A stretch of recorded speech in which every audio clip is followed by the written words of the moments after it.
అందరికీ నమస్కారం. నా పేరు బద్రి. 108 దివ్యదేశాలు సిరీస్లో భాగంగా మనం తిరుత్తొల్లవెల్లి మంగళం దివ్యదేశం గురించి తెలుసుకుంటున్నాము.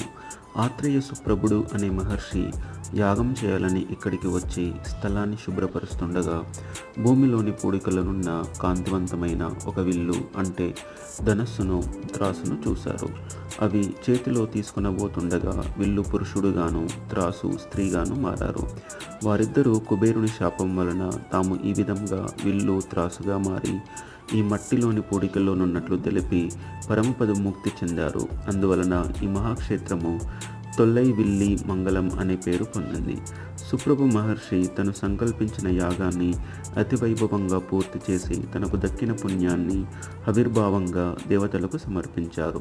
హవిర్భాగం అందిన దేవతలు ఆ మహర్షితో కలిసి శ్రీ వెంకటేశ్వర స్వామిని ప్రార్థించగా శ్రీ స్వామివారు ప్రత్యక్షమై దర్శనమిచ్చారు.